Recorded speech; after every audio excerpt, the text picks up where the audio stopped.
Позади 47 дней. Страх, боль, ужас, вина, горевание сменились чем-то новым. Поиском местоположения себя в этом всем. Вчера утром, открыв глаза, резко потянулась обнять мужа, и порвалась цепочка. На подушку упал крестик. Я купила его в старинном русском городке, в котором прошла треть моей жизни. И не смотрела на него лет 10. Я знала, что он самый красивый из возможного, но, в общем, не по вкусу, потому что это эрзац.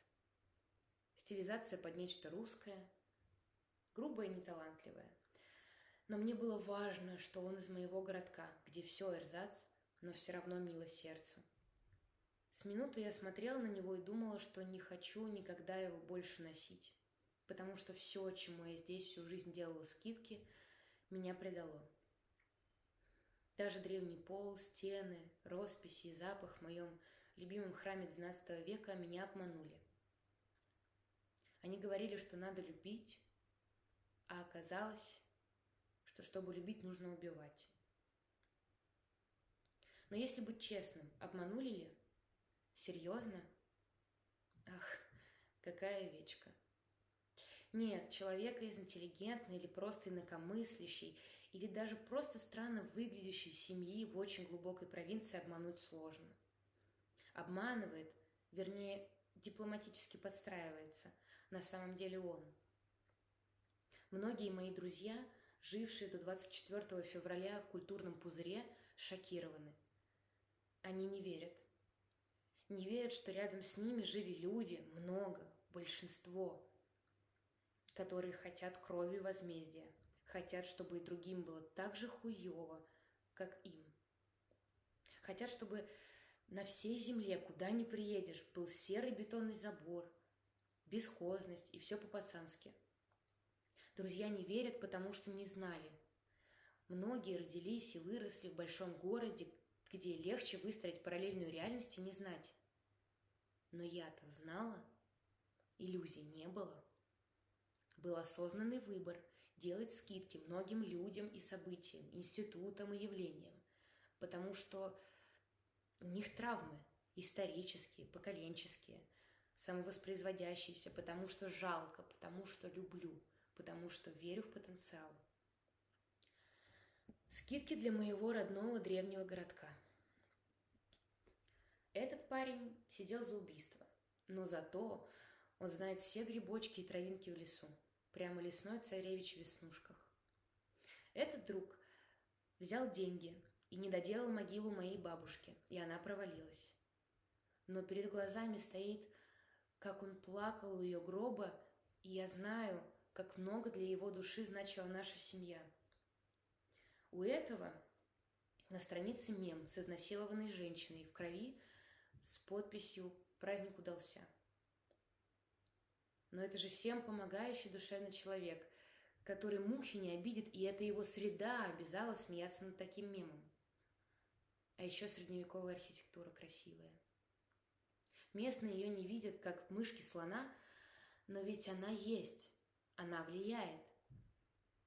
И даже однажды летней ночью мы с бабушкой и местными приключенчески пролезли под забором средневекового двора, легли в таинственную траву и любовались на стены и звезды, переживая вместе что-то сильное, настоящее и прекрасное.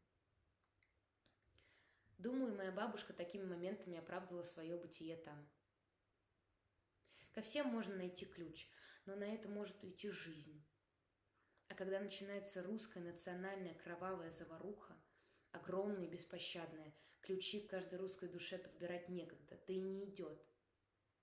Отдельный человек закрывается наглухо, превращаясь в общий разрушительный поток. Почему делала скидки? Знаю. Зачем? Нет. Наверное, это единственный способ сонастроиться с действительностью, коль уж при знании и даже опыте самых темных глубин ты все равно решил жить здесь. Но вот теперь, глядя на свой олиповатый крестик на ладони, я почувствовала, что делать скидки, видеть сквозь страшное хорошее, сквозь безвкусное и бездарное ценное, молчать о страшном — это ведь было многолетнее потворство насилию, которое теперь разлилось как океан. А еще что отделять себя и людей из своей среды от большинства сограждан я специально никогда не хотела. Это ведь гордыня. Всегда расстраивалась, когда меня быстро раскусывали, и я становилась не своей.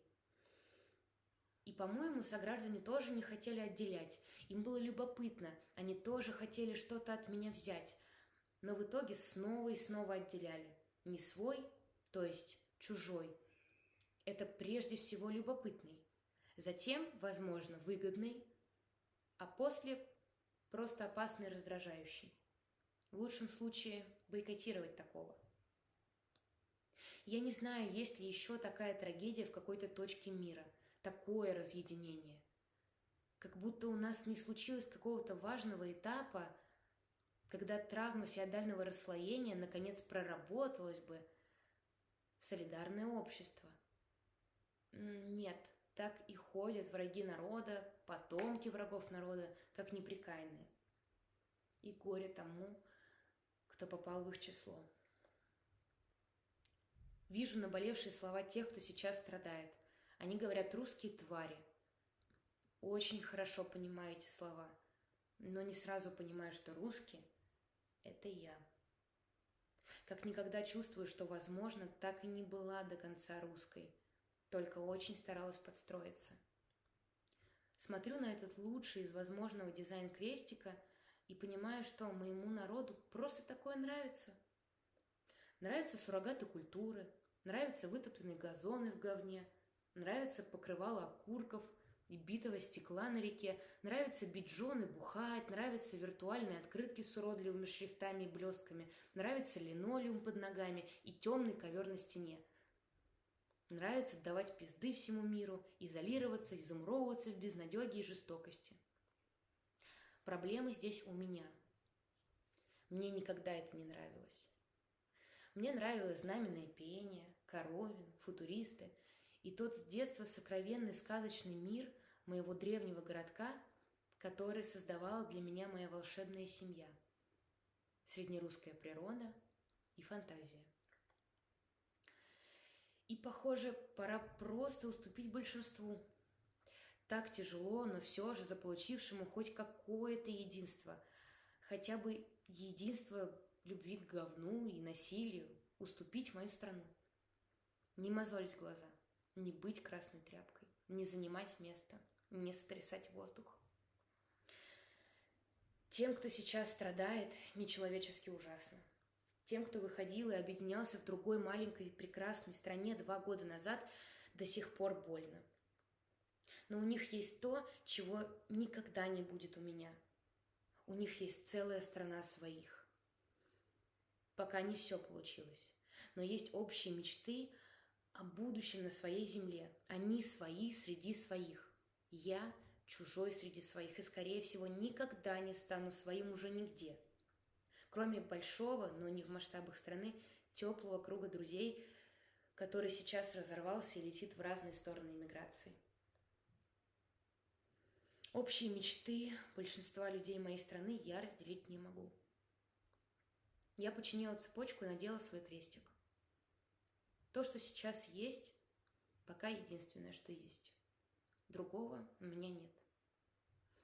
Даже если мой путь и путь моей страны больше не пересекутся, у меня хотя бы будет память о том, что я пыталась.